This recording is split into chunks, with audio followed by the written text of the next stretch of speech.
안녕하세요, 구독자 여러분. 구독과 좋아요는 채널 운영에 큰 힘이 됩니다. 안녕하세요. 저는 서울에 거주하는 43살 여성입니다. 현재 친정엄마와 여행도 다니고 하고 싶은 거 죄다 하면서 살고 있어요. 요즘 사람들 말로 욜로 라이프라고 하는데 아주 제대로 즐기면서 살고 있는 중이랍니다. 저는 프리랜서 통역가로 일하고 있고 주로 재택근무를 하되 가끔 행사나 회의에 합석해 통역 일을 해주고 있답니다. 3년 전 남편의 내로남불 태도와 당연하게 시짜짓하며 사는 시어머니 때문에 이혼했어요. 30대 중반이 되어서 한 늦은 결혼이고 친정엄마한테 실망시켜드리고 싶지 않았지만 평생 살면서 힘들어하는 모습 보여드리는 게 불효를 저지르는 것 같고 제 인생을 허비하고 싶지 않아서 이혼을 선택했어요. 지금은 그 선택을 후회하지는 않습니다. 이혼하고 나니 오히려 하고 싶은 것 다 하며 자유롭게 저다운 삶을 살고 있기 때문이죠. 대학에 막 입학했을 때 아버지가 하시던 사업이 IMF의 영향을 피하지 못해 결국 주저앉고 말았어요. 순식간에 집과 모든 재산이 사라졌는데 아버지는 그 충격으로 세상을 떠나셨습니다. 졸지에 엄마와 저만 세상에 덩그러니 남겨졌고 어마어마한 빚을 갚으며 살아야 했습니다. 그래서 저는 낮엔 학업, 밤엔 아르바이트를 하며 생계를 이어나갔고 옥탑방에서 엄마와 서로를 의지하며 살게 되었죠. 항상 고되고 힘든 날만 계속되어 언제쯤 내 인생이 밝아지나 했는데 저에게도 한 줄기의 희망이 찾아왔습니다. 바로 그렇게 고대하던 대기업에 취직을 하게 된 거였어요. 엄마, 나 취직했어. 이제 고생 끝이야. 아이고, 우리 딸, 정말 장하다, 장해. 대기업이니까 월급도 빵빵하고 대출도 조건 좋게 잘 나오니까 우리 이사부터 가자. 그동안 못난 부모 둬서 온갖 고생은 다 했는데, 이렇게 뜻이 이뤄지려고 그랬나 보다. 정말 축하한다, 우리 딸. 이게 다 엄마 덕분이지. 돌아가신 아버지가 잘 봐주신 덕분이고 아버지도 뿌듯해 하실 거야. 그럼, 우리 딸이 누군데, 그동안 고생 많았다. 입사하고 신입교육 끝나면 바로 대출 알아볼게. 요즘 조건이 좋으면 이율도 되게 좋아서 남은 빚 다 갚을 수 있을 거야. 매달 부담되게 갚는 것보단 낫지. 우리 새 출발하자. 그래야지. 너랑 나랑 고생한 거 생각하면 눈물이 앞을 가린다. 많이도 힘들었지. 그런 의미에서 엄마, 오늘 우리 치킨이나 시켜 먹을까? 맨날 치킨이야? 먹고 싶은 거 없어? 이 엄마가 월급도 받았겠다. 오랜만에 우리 딸 고기 사줘야지. 정말? 너무 무리하는 거 아니야? 우리 딸이 큰일을 해냈는데 그에 비하면 이것도 모자라지. 이따가 사거리에서 만나자. 엄마가 시간 맞춰 갈게. 알겠어. 나 그럼 친구 좀 잠깐 만나고 갈게. 그래, 이따 보자. 대학에 입학하는 것과 동시에 불행이 찾아온 터라 정말 잠잘 시간 없이 학업, 아르바이트, 취업 준비를 동시에 했습니다. 건강이 나빠지기도 했지만 그대로 무너질 수 없었어요. 이 악물고 버텼고 대학을 졸업하고 2년 만에 대기업에 취직했습니다. 월급도 사회 초년생 치고는 많은 금액이었고 무엇보다 회사 복지가 너무 좋았어요. 이때 제 나이가 25살이었습니다. 입사하고 난 뒤에도 이리 치이고 저리 치이며 업무 익히느라 바빴어요. 영어, 중국어를 원어민 만큼 잘했던 저는 마케팅 부서에 배정받았지만 부가적으로 통역 업무도 맡았습니다. 남은 빚이 1억 5천 정도였는데 입사하고 3년이 채 안 되는 시간에 모두 갚아버렸어요. 마지막 상환금을 입금하는 날 엄마와 부둥켜 안고 한참을 울었답니다. 드디어 마이너스, 인생에서 모으기만 하면 되는 날이 온 거였죠. 그렇게 일찌감치 돈에 대한 중요성을 깨닫게 된 저는 무엇이든 최소한으로 쓰고 열심히 저축했습니다. 재테크 공부도 하며 조금씩 돈을 불려나갔고 옥탑방에서 방 2개짜리 빌라, 아파트까지 점점 형편도 나아지기 시작했죠. 시간이 흘러 치열한 20대가 끝나고 32살이 되었습니다. 수키야, 이제 돈도 어느 정도 모았고 너도 회사 다닌 지 제법 지났는데 연애해 볼 생각은 없니? 연애? 무슨 연애야? 아직은 돈 버는 게 더 좋아. 가정 꾸릴 상황 아니야. 혹시 알아? 결혼하면 더 나아질지? 왜 갑자기 그런 소리를 하는 건데? 아니, 말이 그렇다는 거지. 안정된 가정을 갖고 있으면 기반이 잡히기 때문에 삶의 질이 달라질 수 있거든. 나는 아직 얽매이는 게 싫어. 이대로가 좋다고. 일하면서 내 상황에 맞게 사는 게 최고야. 겪어봤으면서 그래? 나한테 결혼은 사치라고. 그러니까 강요하지 마. 강요는 무슨? 주변에 좋은 사람 없어? 아, 내가 알아서 할 테니까 제발 그만 좀 해. 사실 부동산 김 사장님 알지? 그분이 너 중매를 서고 싶다더라고. 내가 안 된다고 말했는데 한 달을 내내 그런다. 그래서 일단 물어본다고는 했거든. 왜? 그런 거 거절을 못해? 나도 그러고 싶어서 그랬겠니? 근데 상대 남자가 아주 괜찮은가 봐. 사장님 친구 아들인데 서울대학교 나와서 의사한단다? 의사면 뭐해? 내가 사귈 마음도 없고 뭣도 없는데. 아, 엄마는 진짜. 엄마 얼굴 봐서라도 커피 한 잔만 하고 오면 안 될까? 잘 안 되더라도 뭐라 안 할게. 정말이지? 딴말하지 않기다? 앞으로 다신 중매 같은 거 받지 마. 그냥 나는 이대로가 좋으니까. 알겠지? 알겠어, 알겠어. 저는 아파트로 이사 오면서 알게 된 부동산 사장님의 소개로 남편을 만났어요. 친한 지인의 아들이었는데 정말 연애나 결혼에 관심이 없던 저는 커피 한 잔만 마시고 올 생각으로 소개팅 자리에 나갔습니다. 남편의 첫인상은 소아과 의사라서 그런지 굉장히 부드러워 보였어요. 행동이나 말투에 다정함이 묻어났고 배려심도 깊어 보였습니다. 무엇보다 순둥이처럼 생긴 얼굴이 참 매력적이더군요. 아무 생각 없이 묻는 말에 대답이나 하며 툴툴대는 상태로 있었는데도 불구하고 남편은 저를 살갑게 대하더군요. 저 같으면 기분 나빠서 자리를 박차고 나갔을 텐데 말이죠. 수키 씨 이야기는 삼촌 통해서 많이 들었습니다. 하도 칭찬을 하시길래 어떤 분인지 궁금해서 만나 뵙고 싶었어요. 그래서요? 저 마음에 드세요? 제가 소개팅 시켜달라고 조른 거니까 기분 상하셨다면 사과드릴게요. 저 원래 소개팅 할 생각 없었어요. 어른들이 하도 성하시니까 마지못해 나온 겁니다. 서로 시간 낭비하지 말고 할 말만 하고 끝내도록 하죠. 아, 그러시구나. 잘 알겠습니다. 그런데 이왕 헤어지는 거 곧 저녁 시간인데 식사 한 끼 하고 헤어지죠. 마침 배도 고픈데. 그러네요. 저녁 시간이긴 하네. 만난 것도 인연인데 오래 안 붙잡을게요. 이 근처에 맛있는 갈비집 있답니다. 거기로 가서 식사하고 헤어져요. 그러죠. 가요. 그렇게 어색한 분위기 속에 남편과 근처 고깃집으로 갔습니다. 남편은 손수 고기를 구워주며 물수건, 젓가락, 사소한 거 하나까지 저를 챙겨주더라고요. 원래 이렇게 다 잘 챙겨줘요? 네? 뭘 말씀입니까? 원래 아무나한테 이렇게 다정하게 대해주시냐고요. 그럼 진짜 별론데. 이제 좀 편해지셨어요? 다 이러는 건 아니죠. 내 사람한테만 이러면 되지. 내 사람이라뇨? 가족이나 여자친구 정도? 저는 여자친구도 아닌데 왜 그러시는 건데요? 글쎄요. 그냥 좀 친근해서 그렇달까요?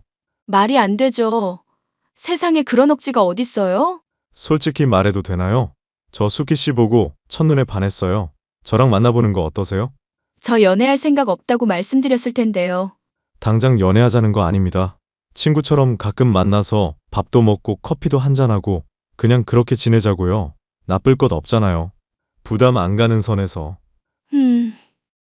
저 원래 사람 잘 안 믿거든요. 저 먹고 살기도 바빠서. 그 정도는 이해해 드릴게요. 그렇게 1년 정도 남편이 저를 따라다녔어요. 생일을 챙겨주는 건 물론 특별한 날이 아닌데도 불구하고 무슨 기념일만 되면 저와 엄마 목까지 선물을 준비해 지극정성으로 저에게 사랑을 갈구했죠. 그러다 친정엄마가 갑자기 쓰러져 병원에 갈 일이 생겼습니다. 정신없는 상황에 남편이 나서서 입원 수속부터 퇴원까지 도와줘서 엄마가 무사히 치료받고 퇴원을 하셨습니다. 그걸 계기로 저는 남편에게 마음을 열었고 급속도로 가까워져 연인 사이가 되었죠. 반년 정도 시간이 지났을까요? 나이도 나이인지라 남편이 저에게 프로포즈했고 저는 승낙했습니다. 상견례도 무사히 치르고 주변의 축하를 받으며 30 중반이 넘은 늦은 나이에 결혼식을 올렸어요. 이제 우리 집안 사람이 되었으니 며느리로서 본분을 다해야 한다. 알겠니? 네, 제가 잘할게요. 빨리 아이부터 가져라. 안 그래도 노산인데 더 늦기 전에 아이부터 낳아야지. 내일 모레 40인데. 엄마, 아이 문제는 부부가 알아서 할 일이에요. 저희한테 아이 강요하지 마세요. 그게 무슨 소리냐? 안 그래도 나이 많은 며느리 데려와서 불만인데 아이라도 빨리 낳아야지. 집안 대 끊길 일 있냐? 어머니, 걱정하지 마세요. 저희가 노력할게요. 네? 당신 가만히 좀 있어봐. 엄마, 그런 거 강요하면 더 스트레스 받아요. 안 그래도 마음 편히 먹어야 하는데 엄마까지 그러면 우리 엄청 부담 간다고요. 참나. 별게 다 부담이네. 솔직히 세아가 너 대기업 다니는 거 말고 뭐 내세울 게 있니?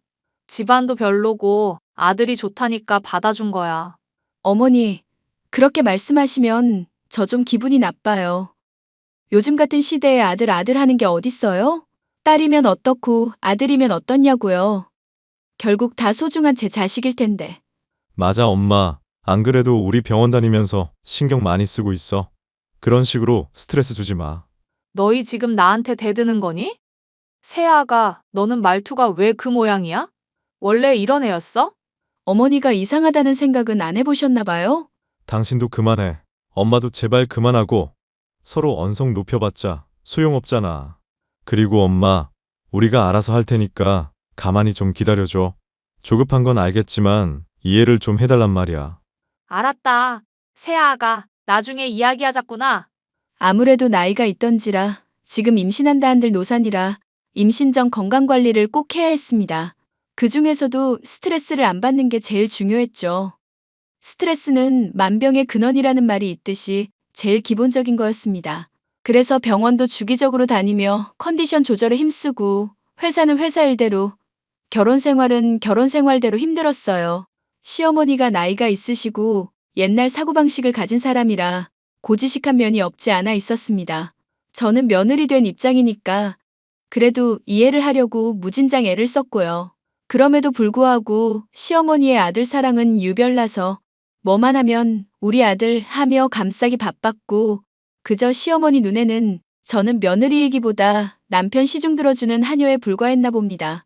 매번 얼굴 보면 제 안부를 묻기는커녕 남편 잘 뒷바라지 하라는 말이 전부였고 그 흔한 인사치레도 안 했으니까요. 요즘 같으면 바로 이혼이지만 그 당시에는 시어머니에게 잘 보이고 싶은 마음도 있었고 무엇보다 남편을 사랑했기에 그러려니 하고 넘겼어요. 남편도 신혼 초반에만 절 감싸주는 척했고 몇 개월 지나니 언제 그랬냐는 듯이 본색을 드러내기 시작했습니다. 다정다감하고 자기 사람 잘 챙기고 독립적일 줄 알았던 남편이 알고 보니 마마보이에 자기 식구들만 챙길 줄 아는 순 이기적인 스타일이었던 거죠. 당신, 나 할 말이 있는데 이제부터 엄마 용돈 좀 드릴까 해. 용돈? 얼마나 드리게? 200만 원. 당신도 잘 벌고 나도 잘 벌리니까 200만 원이 적당한 것 같아서. 왜 갑자기 그런 생각을 했어? 원래 드리던 거 아니었어? 그냥 소소하게 챙겨드린 게 전부였지. 근데 이제 나이도 있으시고 일을 하기엔 좀 그러니까 넉넉하게 드린다 이거야. 갑자기 그렇게 용돈을 드린다 하면 어느 세월에 돈을 모아? 당신 병원 개원하고 싶다며. 아니, 그건 그거고 내가 버는 게 있는데 이 정도도 못해? 드리지 말라는 말이 아니라 당신 자금 계획에 어긋나지 않게 하라 이거지. 왜 그렇게 열을 내는 거야? 네가 말하는 꼬락서니가 그렇잖아. 우리 엄마 나 키워주고 고생만 해서 제대로 된 호강도 못 시켜드리고. 그래서 이렇게라도 보상해드리는 거라고. 근데 좀 대책 없다. 당신 월급 1,000만 원이 고정이 아니잖아. 돈 계산을 어느 정도 해야지. 100만 원만 드리고 바짝 모아. 그렇게 해서는 개원 자금도 안 생겨. 그렇게는 못하겠어. 내가 그만큼 열심히 일하면 되는 거지. 당신이 뭘 안다고 그래? 내가 버는 돈에서 드린다는데 왜 그렇게 당신이 생색을 내? 내가 말했잖아. 병원 개원하려면 한두 푼 아니라고. 그거 다 대출받을 거 아니잖아. 어느 정도는 여유자금도 갖고 있어야지. 생각해서 해주는 말인데 말을 그따위로밖에 못해? 현실적으로 생각하라 이거야. 답답하다. 내가 알아서 할 테니까 신경 꺼. 결국 남편과 돈 문제로 한참을 싸워댔습니다. 사실 그동안 제가 관리해줬는데 앞으로 각자 버는 건 알아서 쓰기로 했어요.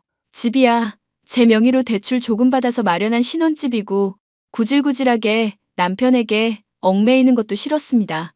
공동으로 들어가는 식비, 공과금을 제외한 나머지 돈은 각자 알아서 관리하기로 했어요. 시어머니는 매달 200만 원의 용돈도 받고 제가 별도로 챙겨주는 용돈까지 받으면 직장인 월급 못지않은 돈을 받는 상태였습니다. 그 돈 몇 달이면 월 1000이 넘고 그게 몇 년이면 억 단위가 되니까 정말 적은 돈은 아니었어요. 보통 자식들이 용돈을 주면 힘들게 고생해서 버는 돈 뭐하러 쓰냐며 미안해 하시잖아요. 하지만 시어머니는 당연하다는 듯이 돈을 받았고 고맙다는 말은 아예 하지 않으셨습니다. 너무나도 당당하게 명절이나 집안 행사가 있을 때면 저를 부려먹기 바쁘셨죠. 당연히 시댁, 친정 구분하는 일도 잦아졌고 저는 시간이 지날수록 결혼을 후회하게 되었습니다. 그러다 이혼의 결심을 굳히게 되는 사건이 발생하게 되죠. 올 여름 휴가는 해외로 갈 거야. 갑자기 무슨 해외여행? 당신 병원 일정 뺄 수 있어? 병원 개편한다고 진료도 줄이고 그래서 한 2주 정도 시간 남아. 그래서 이참에 쉴 겸 여행 다녀오려고. 아이고, 호. 우리 아들 덕분에 호강하네? 어디로 갈 거니?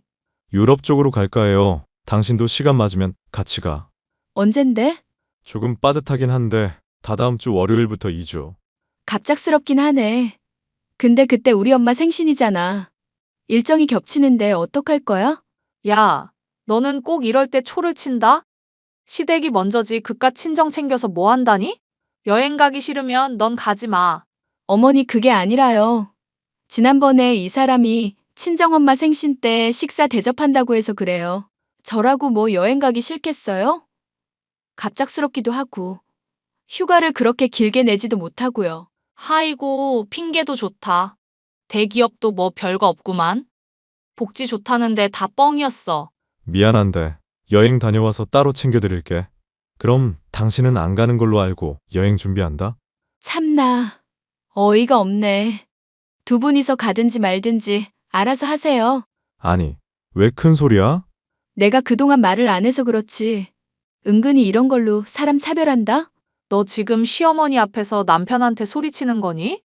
이게 어디서 배워먹은 버릇이야? 너희 집에서 그렇게 가르치던? 제가 뭘요? 기분 나쁜 거 기분 나쁘다 말하는데 뭐가 잘못됐어요? 말도 못해요? 엄마 말 틀린 거 하나도 없어. 당신 출가회인이면 출가회인답게 굴어. 시댁에 신경을 써야지 친정에 온 신경을 쏟아부으니 쯧쯧. 아, 여행은 다음에 따로 가던지 하고. 이왕 이렇게 된 거 엄마랑 내 짐 좀 싸줘. 내가 왜? 네가 싸. 이것 봐라. 얘, 너 진짜 싹수가 노랗구나. 내가 기가 막혀서 말이 안 나온다. 그렇게 남편은 시어머니를 모시고 2주간 유럽 여행을 떠났습니다. 여행을 다녀온 뒤 시어머니는 노골적으로 친정엄마와 저에게 명품이나 온갖 선물을 자랑해 대셨어요. 그냥 자랑하는 게 아니라 평생 이런 명품을 만져보기나 하겠냐며 저희를 없이 사는 사람 취급하더라고요. 당연히 저는 기분이 나빴고 남편과의 결혼 생활을 유지할지 말지에 대해 고민을 하기 시작했습니다. 솔직히 결혼하고 행복했던 적이 단 한 번도 없었던 것 같더라고요. 제 상태를 눈치챈 친정엄마가 긍정적으로 생각하라며 저를 다독여 주시긴 했지만 쉽게 마음의 응어리가 풀리지 않았습니다. 그러던 와중에 남편이 친정엄마에게 생일 선물을 주고 갔다는 연락을 받았습니다. 그런데 친정엄마 목소리가 좀 심상치 않았어요. 알고 보니 남편은 편지도 아니고 대충 찢은 수첩에 생신 축하드립니다. 딱 8글자 써놓고는 5만 원짜리 지폐를 준 겁니다. 사람 농락하는 것도 아니고 뭐 하는 짓인가 싶어 친정엄마와 연락을 끊고 곧바로 남편에게 연락했죠. 여보, 이거 뭐야? 엄마가 당신한테 받았다는데? 보면 몰라? 그거 장모님 생신 선물이야. 내가 직접 쓴 손편지. 그냥 드리기 뭐해서 용돈도 드렸어. 네 엄마 생일엔 500만 원 갖다 주고 해외여행에 매달 200만 원씩 처박으면서 우리 엄마한텐 꼴랑 쪽지? 5만 원? 왜? 그 정도면 된 거 아니야? 원래 안 챙겨드리려다가 그래도 장모님이니까 그 정도 한 거야. 나 잘했지? 그딴 식으로 행동하니까 좋니? 이건 안 하는 이만 못한 거야. 누굴 거지로 알아? 왜 소리를 질러? 내가 마음을 담아 정성스럽게 쓴 편지인데 도대체 뭐가 문제라는 거야? 그 마음의 가치는 돈으로 매길 수 없는 거라고. 같이 좋아하시네. 비교하자는 건 아니지만 시어머니, 당신이랑 나한테 용돈 매달 또박또박 받아가면서 이번에 몇 천만 원 들여서 초호화 여행도 다녀오시고 우리 엄마한테 지극정성은 아니더라도 내가 어머니한테 하는 만큼은 했어야지. 5만 원은 너무하지 않아? 우리 엄마가 코 흘리게 아이들도 아니고. 수준에 맞게 했는데 그게 무슨 상관이야? 내 행동에 문제가 있는 게 아니라 나는 당신이 문제가 있다고 보는데? 사람 정성을 무시해도 그렇지. 장모님이 좋아하시면 된 거 아니야? 엄마가 좋아해? 좋아하긴 개뿔. 엄마가 자기도 어이없다고 하시던데. 당신이랑 그냥 이혼하고 살라더라. 이혼? 참나. 그게 그렇게 쉬운 거였으면 진작에 하지 뭐 하러 시간 끄냐? 그래, 말 잘했다.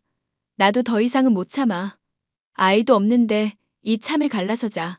애초에 이 결혼은 하는 게 아니었어. 더 늦기 전에 이혼하자고. 누가 겁먹을 줄 알아? 그래, 까짓것 해.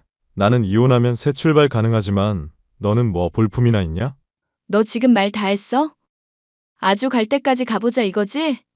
원만한 협의는 안 될 것 같으니까 이혼 소송으로 가야겠네. 내일 당장 변호사 선임할 테니까 그렇게 하라. 어쭈, 그렇게 나온다 이거지? 어디 한번 해봐. 그 전에 일단 그 집에서 나가주시지? 그 집 내 이름으로 대출받아서 마련한 집이야. 네 도움받은 거 하나도 없으니까 당장 나가. 아, 가전제품 다 갖고 나가. 치사하게 이럴 거야? 어차피 재산 분할해야 하거든? 너도 아내 된 도리를 다하지 못했으니 위자료를 받아도 내가 받아야 돼. 너 소송 걸면 나도 맞소송 걸겠다 이거야. 해볼 테면 해봐. 결국 남편과 저는 이혼을 하기로 했고 서로 변호사를 선임해 이혼 소송을 걸었습니다. 시어머니는 저에게 아이도 못 낳는 년이라며 욕하기 일쑤였고 그마저도 저는 모두 다 녹음해버렸어요. 시어머니 때문에 받은 스트레스도 이혼 사유가 될 수 있다길래 혹시 몰라 증거가 될 만한 건 다 모아둔 상태였습니다. 저는 산부인과 검사 결과지, 그동안 시어머니에게 보내드린 용돈 이체 내역 등등 모든 증거를 제출했어요. 반면에 남편은 재산 분할을 운운하며 나름대로 이것저것 한참을 따지더니 실속도 못 챙기게 되었고요. 법원은 제 편을 들어주었고 저는 남편에게 위자료 5천만 원을 받았습니다. 그리고 시어머니 상대로 정신적 손해배상을 청구하는 소송도 걸었는데 이 과정에서 폭행을 당했어요. 도저히 분해서 못 참겠다며 재판을 끝내고 나오는데 제 머리채를 잡고 주먹으로 저를 가격하시더라고요. 곧바로 경찰에 신고해 시어머니를 폭행죄로 고소했지만 합의금 1,000만 원 더 받는 조건으로 마무리 지었습니다. 이혼하면서 남편과 시어머니에게 1억 가까이 되는 돈을 받으니 후련한 건 아니지만 이제 정말 끝났다 싶더라고요. 엄마, 우리 여행 다니자. 나 회사 관뒀어. 뭐, 그 힘들게 들어간 회사를 왜 그만둔 건데? 아깝지 않아? 어차피 내가 회사에 계속 있으리라는 보장도 없고 경력도 쌓고 벌 만큼 벌었으니 이젠 나도 내일 하면서 살아보게. 그래, 네가 다 뜻이 있겠다마는. 그래도 힘들게 고생해서 들어간 회사인데. 걱정 마. 엄마 나 이래봬도 능력 있다니까? 회사에서 통역 업무했던 경력 무시 못해. 이미 프리랜서 계약까지 마쳤어. 정말? 그건 다행이다. 근데 갑자기 무슨 여행이야? 그냥 그동안 우리가 너무 치열하게 살기도 했고 뒤돌아보니 마음 편히 쉬었던 적도 없던 것 같아서 말이지. 그건 그렇네. 어디로 여행 가고 싶니? 글쎄, 우리 해외부터 가보자. 엄마 예전부터 하와이 가고 싶어 했잖아. 우리 거기서 실컷 쉬다 오자. 좋지. 살다 보니 우리 딸이랑 해외여행을 다 가보네. 나도 좋아. 우리 앞으로 이렇게 여행 자주 다니면서 즐겁게 살자. 우리 딸이 좋다고 하는 거면 이 엄마도 뭐가 됐든 좋다. 우리 딸 새 출발을 위해. 그렇게 저는 남편과 이혼을 한 뒤 과감히 회사를 그만두었습니다. 솔직히 악착같이 모은답시고 최대한 아끼면서 10년 이상을 근무하니 꽤 많은 돈을 모았더라고요. 신혼집 사면서 받았던 대출도 이혼하고서는 그 집 팔아서 모두 갚아버렸어요. 집값이 워낙 많이 올랐던 데다 팔고 대출금을 갚고 했는데도 2억 정도가 남더라고요. 그동안 모은 돈까지 합하면 대략 10억 정도니까 앞으로 재테크만 잘하면 여자 혼자 먹고 사는데 지장은 없을 것 같았습니다. 저는 친정엄마를 모시고 국내, 해외 할 것 없이 틈틈이 여행을 다니기로 했어요. 프리랜서 통역가로 활동하기 시작했고, 벌이도 더 많아지고 시간적인 여유도 많아지니 마음의 여유도 생겼고요. 또 하나의 꿈이 생겼다면 언젠가 친정엄마와 여행 다닌 기록을 모아 책으로 엮어내는 게 제 바람입니다. 이혼이 흠도 아니고 우울해하지 말라는 법도 없는데 저희 모녀에게 기적과도 같은 일이 찾아왔어요. 바로 예전에 살던 방, 2칸짜리 허름한 빌라가 재개발이 되면서 저희가 보상금을 받게 된 겁니다. 친정엄마가 그동안 동고동락해오면서 그 집이 하도 눈에 밟혀서 조금 무리해서 구매를 하셨는데 당시 구매 금액보다 7배 정도 되는 금액을 보상받은 거였죠. 이 소식을 어떻게 들었는지 남편이라는 놈은 병원 개원에 도움 좀 달라며 매일같이 찾아오고요. 당연히 매몰차게 대했고 모든 연락처를 차단해버렸답니다. 3번째로 찾아왔을 땐 소금까지 뿌려가며 한 번 더 찾아오면 스토킹으로 신고해버린다고 소리쳤어요. 그랬더니 그 뒤로는 찾아오지도 않고 연락도 안 합니다. 아마 자기 주제 파악을 했던 거겠죠. 저는 여전히 친정엄마와 행복하고 즐거운 일상을 보내고 있고 앞으로도 그럴 겁니다. 제 이혼 사연은 여기까지입니다. 사람은 제 분수에 맞게 살아야 하고 그 이상의 것을 원하면 당연히 그만큼 노력을 해야 한다고 생각해요. 노력조차 하지 않는 사람에게 합당한 보상이 없는 건 당연한 겁니다. 지금쯤 땅을 치고 후회하고 있을 그 사람들에게 한마디 하자면 네 주제를 알아라 라고 하고 싶네요. 제 사연 들어주셔서 감사드리고 저는 여기서 물러나도록 하겠습니다.